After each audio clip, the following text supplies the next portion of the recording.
Well, thank you so much for agreeing to do this today. I'm so happy we could connect. Yeah.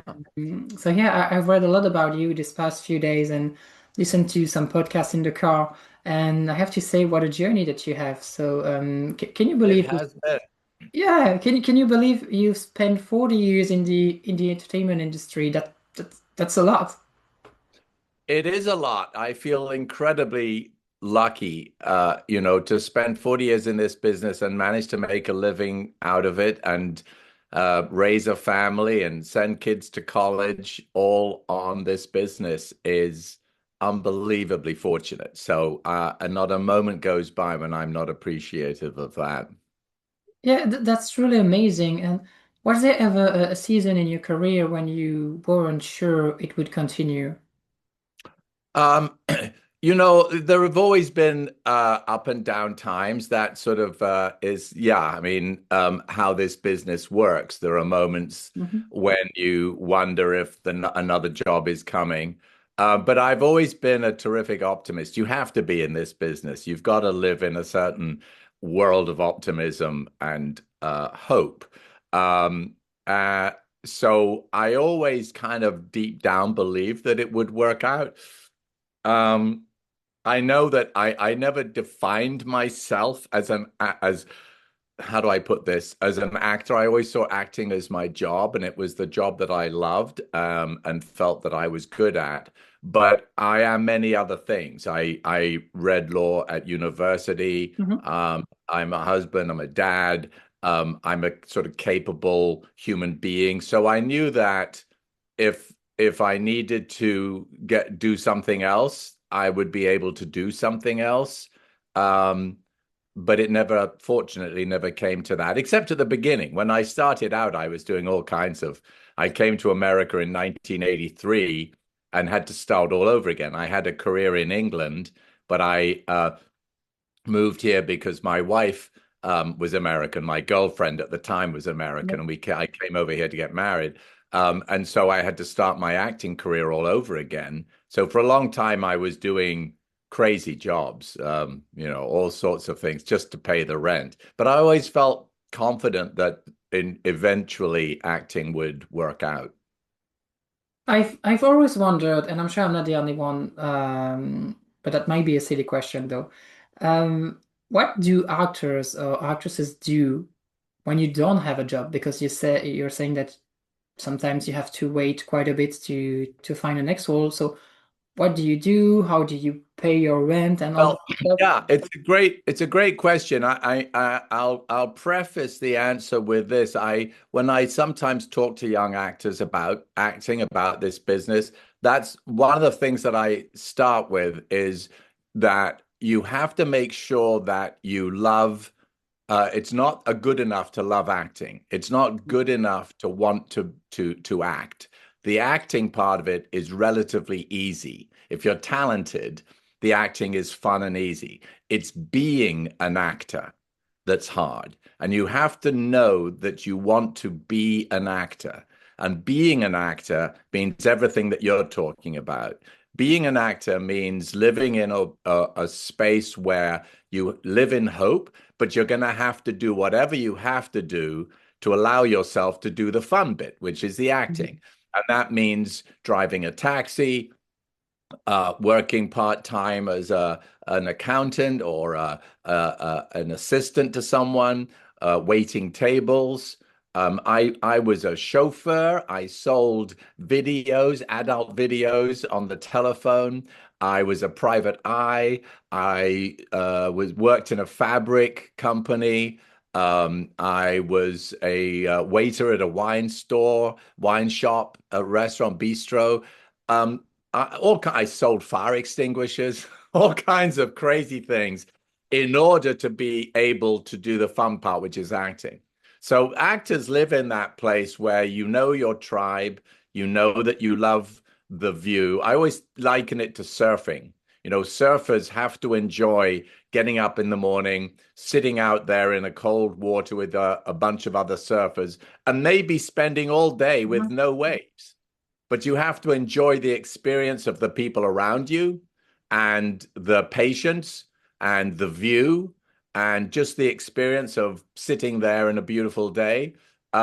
Because a wave may not come, but if a wave does come, you have to have all your skill and talent and experience to get up on it and ride it into shore. And it's the same with an actor. When a job opportunity comes, you've got to be ready and talented enough to take the job, get the opportunity, and ride it all the way as far as you can. And then once the job's finished, just like a surfer, an actor has to paddle, back out again and wait for the next job. Very few actors, there are a few at the top, the big stars, who just have jobs after job after job lined up. But most of us have to basically start all over again. Once one job finishes, you're out looking for the next.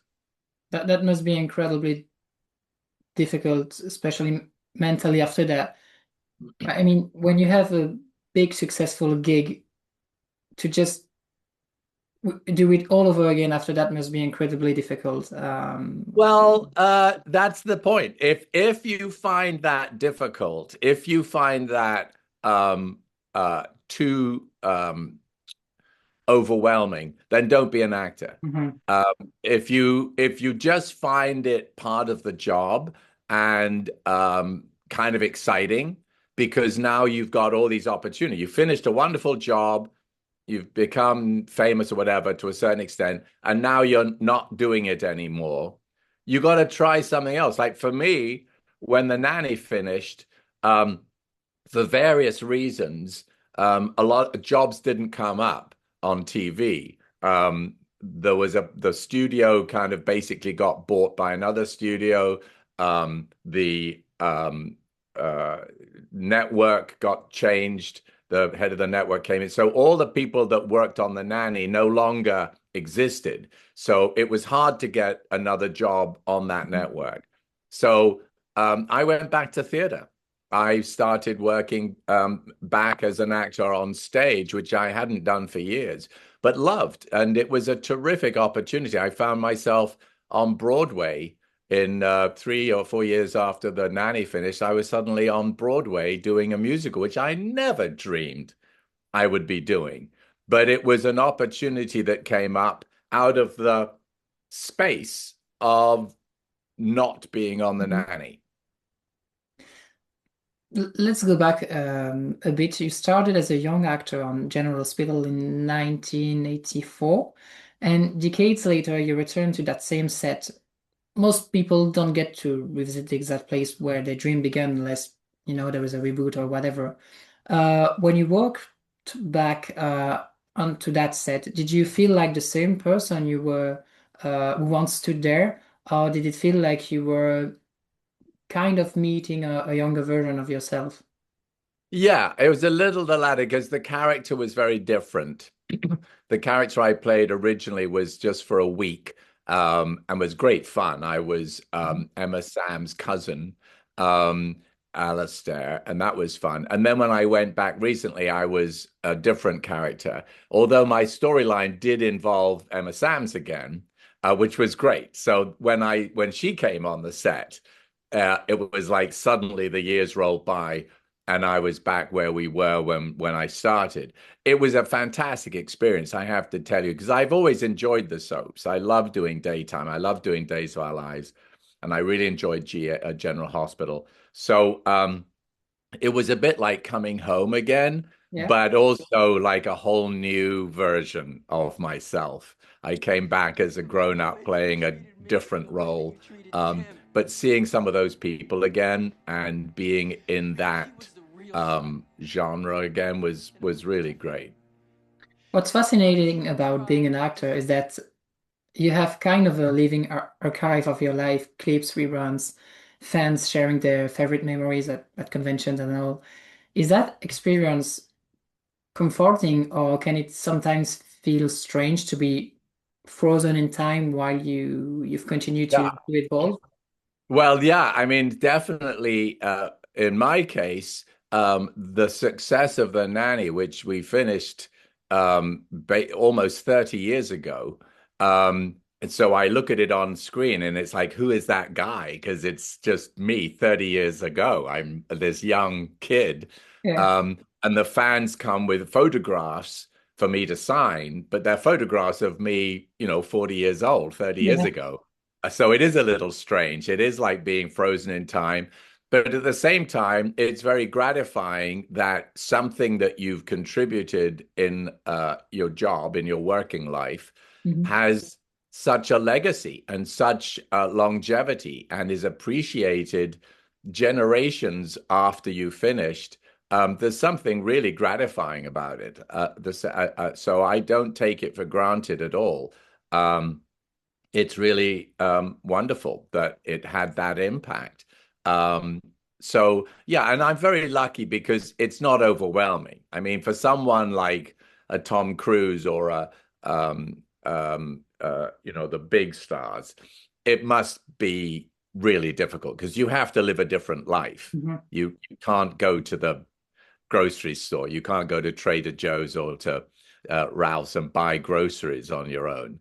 And that must be hard. So I've been very lucky. I can walk through the streets and no one knows it's me, and I can go to grocery stores. And every now and again, someone will recognize me and come up and say, I really enjoyed the show, which is, again, gratifying. Mhm. But it's never an interruption on my life. So I'm very fortunate to have had just that enough celebrity to make it fun, but not too much, not so much that it becomes a burden.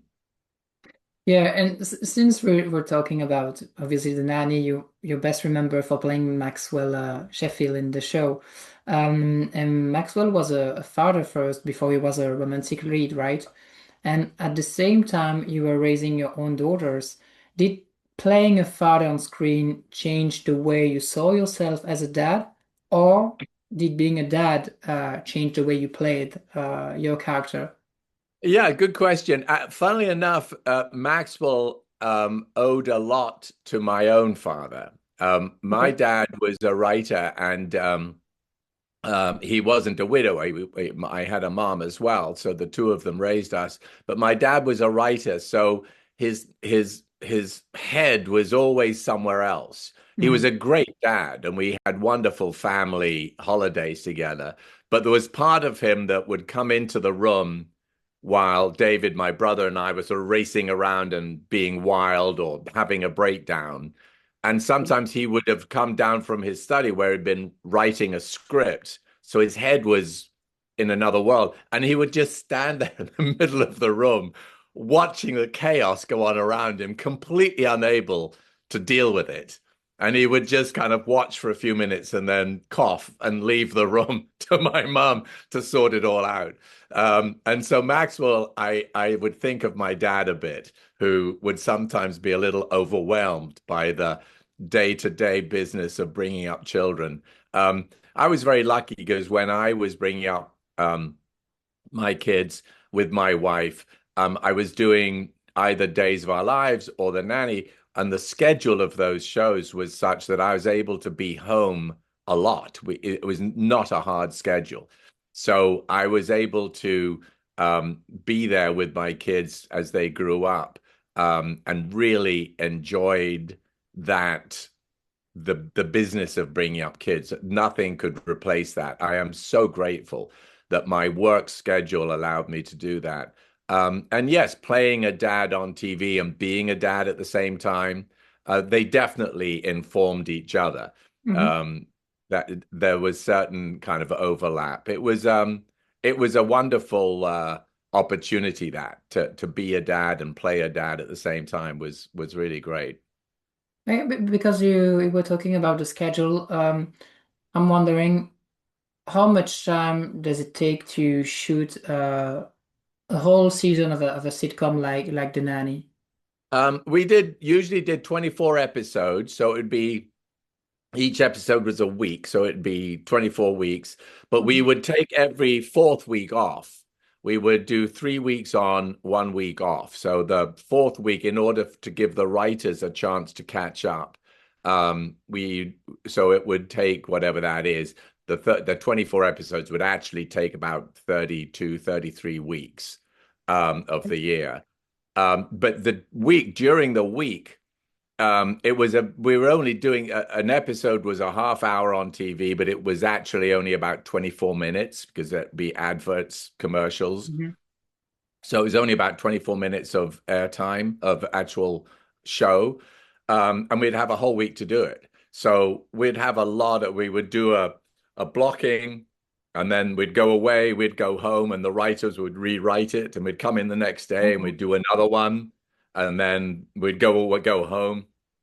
The writers would do another pass. Then Thursday we would do a camera rehearsal. Then we'd go home. And then Friday we did a tape. We would go in at midday and then work in the afternoon and then start taping it in front of an audience until about 9 o'clock at night. But it was probably a total of about 10, 12 hours of work a week. oh, good. That's very Yeah, nice. so I would be home most days by lunchtime, two Oh, o'clock wow. in the afternoon. So it Oh, was, and then every fourth week was completely off.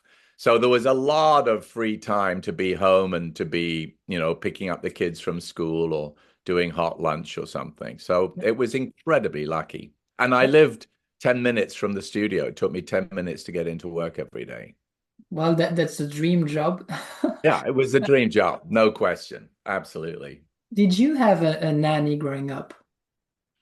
I did. I had a nanny to begin with until I was about four, I guess. And then we would have au pair girls. We had Oh, a series of young ladies who came to England to learn the language or and go to school or whatever, and would work at our house for my parents to sort of help bring us up. So they would take us to the park or they would feed us lunch, or they would work with my mom. So we had a series of German, French, Italian, Spanish au pair girls who were great. I mean, they became part of our family. They would live with us and usually stay about a year or two and then they'd move on. But we became very close with a lot of them. oh, that's great. It's great to hear. And now you're a grandfather, so that's like a full circle. Uh, what kind of grandfather are you? Are you Uh, different from being, is it different from being a parent? Like, are you oh, more cool? totally different. Yeah, totally different. It's so much more fun because you get all the good bits and not the bad bits. Yeah. It's like um, we get to come in and babysit, or he comes and stays the weekend with us. We get to spoil him rotten and do all the fun things. And then we hand him back, and they have to deal with the sort of aftermath. And it's just a joy. Our grandson is 3.5 now, and we're expecting another one in June. Oh, And congratulations. it is, thank you. It is just the best. My wife and I are just having the best time with it. It's glorious being a grandpa, and it's also interesting because a grandparent's relationship with a grandchild is completely different from a parent's relationship because the parent there's a lot of baggage attached to you and someone and their parents. Hmm. Your parents always come with an agenda because they're the ones who are raising you and they're the disciplinarians. They're constantly there 24 hours a day. And as a kid, you have a very intense relationship with a parent. Not a bad relationship, it can be very good, but it's an intense one. Whereas the grandparent, because it's one step removed, a lot of that is gone. So it's a family member who you recognize intrinsically, like in your soul, you recognize them as family and important, but there isn't the same baggage attached as a parent. So it's a really delightful relationship. I never had grandparents. My both sets of grandparents had died when I was born. So it's a new experience entirely for me, and I'm just loving it. If your grandson if your grandson ends up wanting to become an actor just like you, what advice would you give him? If he really wants to do it, I would just say make sure you want to be an actor as well as enjoying the performing. You enjoy the world. By the time he grows up, it's going to be a very different world. There aren't going to be the sorts of jobs that my generation grew up Mhm. as alternatives. You know, my generation was told, don't be an actor, be a lawyer, be an accountant, be a doctor, be an architect, be something else. Don't be an actor because you won't get any work. Well, when Julian grows up, there probably won't be any accountants, lawyers, um, architects. It'll all be done by robots, by artificial intelligence, which is training so fast in those jobs. But Mhm. one of the jobs that artificial intelligence won't be able to do is live performing. They'll be able to do movies and TV, but they won't be able to do live performing. So singers, dancers, actors, performers that have a real human connection with an audience where you go to a space in community and watch or listen to a human being communicate the human experience with you directly, that will become incredibly rare and valuable. So it's possible that by the time my grandson is an adult, performing arts will be the thing to do. It'll be an AI proof career. So it might be a good thing for him to Yeah. start dance. And you will be able to help him with all the experience that you have. So Yeah, yeah. And he's maybe, already showing signs of it. He's a very funny kid. He's smart. He's very smart, but he's showing signs of being a bit of a performer. So we'll see. I'll keep an eye on that. are you planning to watch the Nanny or other of your shows with him? Maybe. He's caught one, and he sort of gets it. Yeah, Oh, okay. he's seen me in a couple of things, and he sort of understands that I'm an actor. He understands what acting is already. He knows what it is, and he knows it's you put on a costume and a character and you act it. So he's already cottoned on to that. He's not Yeah. particularly interested in the nanny. He's more into race cars right now. Oh, yeah. Um, yeah, Okay. acting is not. I don't think he's that into. He's really into. He wants to be Lando Norris or Kimi Antonelli right now. Well, maybe the Nanny is for later when he Yeah, grow up. yeah. So this show is called The Spark because of a tiny decision I made years ago that led me to do this today. And yeah, I call it my own little spark moment. And I love the idea that even small shows that we make or a random encounter can totally change the direction of our lives in ways that we never saw coming.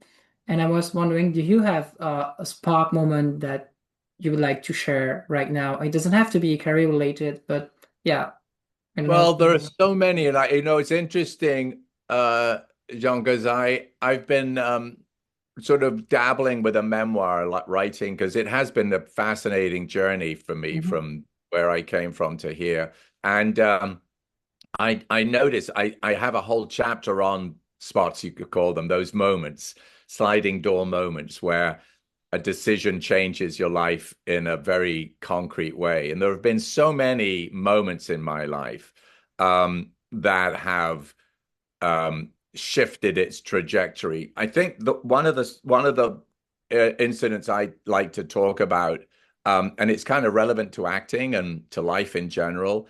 Um, when I first came out here, I was invited to audition for General Hospital for the show we talked about, my first TV show here. And I got the, I did the audition and I came back and my agent said they loved your audition. Um, you were the best one there, but that they want a different look. You Okay. didn't have the right look. They called it a look. And I asked my agent, said, I'm sorry, I don't know what that means because I'm English. I'm in my 20s. It sounds like I'm exactly what they're looking for. And there was a pause, and I suddenly thought, oh, do you mean they don't think I'm handsome enough? And my agent was very embarrassed and didn't say anything. And he said, well, why don't you talk to the casting director? He's very nice. Um, Marvin Page, and he'll explain things. So I called him and I said, Marvin, so listen, I understand you liked my audition. The producers liked my audition, but that I wasn't the right look. Does that mean I'm not handsome enough? And he said, well, in America, the daytime soaps look for a different kind of handsome. And yeah, in a way, you are not really the fantasy kind of handsome that they want. And at that moment, I could have gone two ways. I could have been crushed and hung up the phone and wondered if I was doing the wrong job, or I could push back. And for some reason, I pushed back and I said, well, wait a minute. I'm not Cary Grant, but I'm not, the back end of a bus either. Give me the weekend, and let me see if I can come back on Monday and be more handsome. And so he said, all right. So I went out and I suntanned myself on the beach. I went and put olive oil all over myself and I went deep brown and I got a very expensive haircut and I splashed eau de cologne all over me. And I went back and he took one look at me and said, okay, let's see if we can introduce you back to the producers. So he ushered me into a room, and there was the producer, and he said, "Do you want to see Charlie again? He auditioned for you yesterday, but on Friday, but do you want to see him today?" And Gloria Monty, the producer, looked me up and down and went, "Yeah, let him read again." So I did my audition again, more handsome, and I got the job. And that General Hospital was that was my start. From there was Days of Our Lives, was everything started from that moment in terms of my professional career in America. Now, I might have started working in other ways, but I take that moment as a kind of pivotal moment, not just because it started me off on General Hospital, but it taught me that it's not personal. It's just they're looking for a particular thing, a look, a type, a style, and nine times out of 10, you can't do it. You can't be someone else. But Mhm. occasionally you can. And if it's like they don't think you're handsome enough and you realize that you're a little pale, you've just come from England, you might be able to switch it. You might be able to change their minds by just going and getting a George Hamilton suntan and spraying on some aftershave. And it worked. It worked. That's a funny story. I love it, but I wonder why couldn't just ask you to do that first? Like maybe because they loved your tape, so I don't understand why they just didn't try it Because in a I way. wasn't handsome enough. They loved the tape. They thought great acting, but we want someone who's more handsome.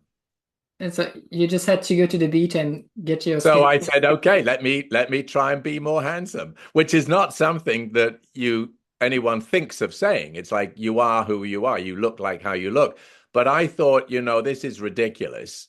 If I was the best reading, let me try and be what they consider more handsome, which in this case was just a deep tan and a better haircut. I mean, that's great. Most people would have probably, just be depressed about that. Yeah, But I just cried and given yeah. up. Oh, that's great. So I do have two last questions. And so in your life, you did a lot of interviews, obviously, because of your work. But if you could sit down with yourself and interview yourself, what question would you ask and what would be the answer? Like something that you would really want to share with people. Um, well, it's interesting you ask that because I've been doing a lot of thinking, whether it's because of my age or the way the world is going and science and everything. This is a bit deep, but the issue of consciousness and why we're here and what life is, I think, is an incredibly important question, and it's never dealt with in any way, shape, or form formally Mhm. in life in school. We teach kids math and geography and history, but we don't teach anyone. We don't even question what it is to be a human being. What is being human about? What is our job?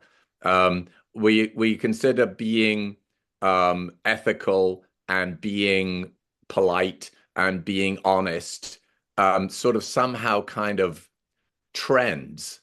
instead of being at the heart of what being a human being is. So I would ask myself, what do you think being a human being is about? Why, what is the point of this?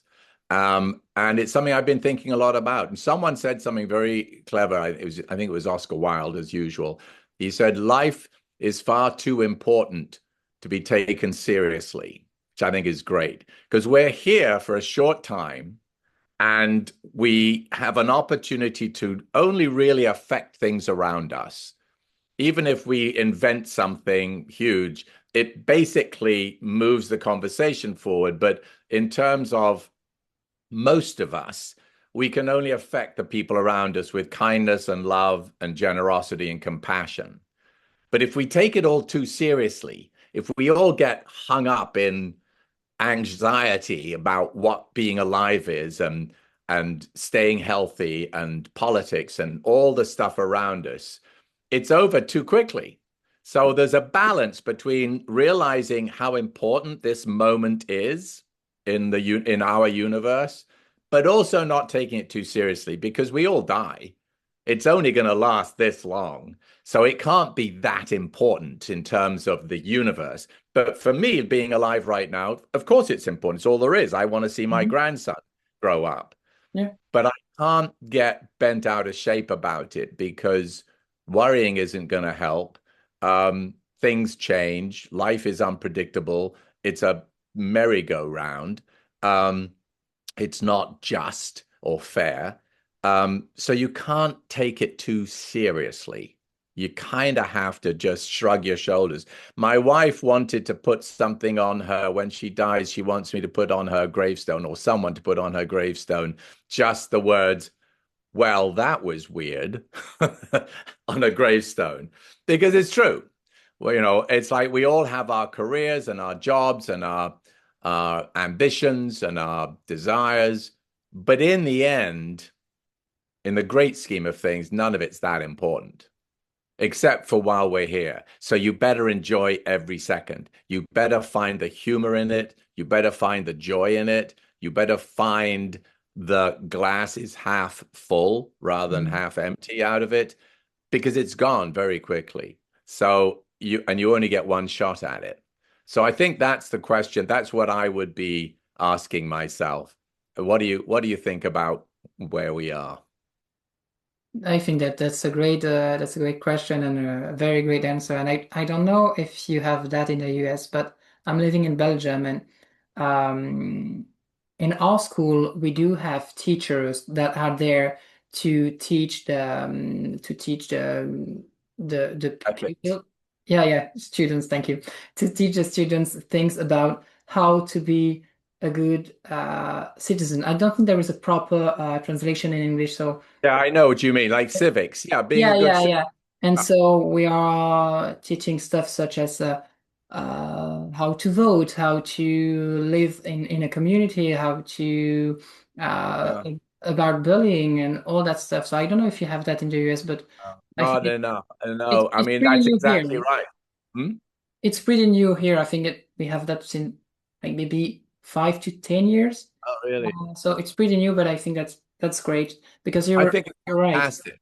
I think it's fantastic. I wish we, I don't think we would here. America is, it's a very young country. It's like, I always think this country is like one of those 12-year-old, 13-year-old teenagers who's, big and very muscular, Yeah. but is only 12 or 13, but they think they're grown-ups. They think they're an adult.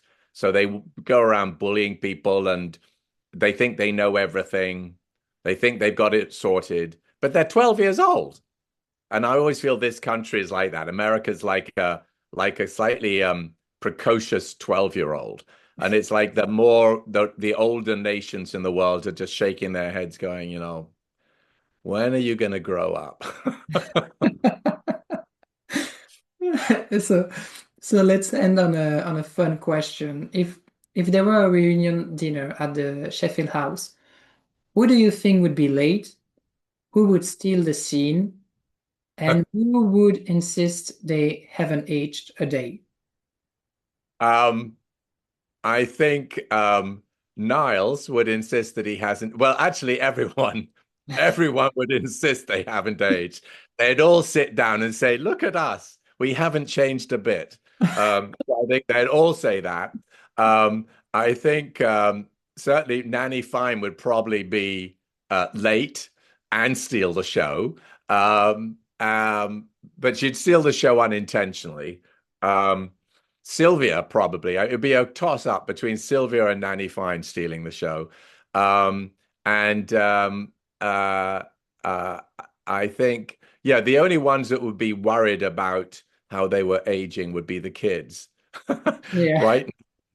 Grace and Maggie would be worried that they were aging too fast.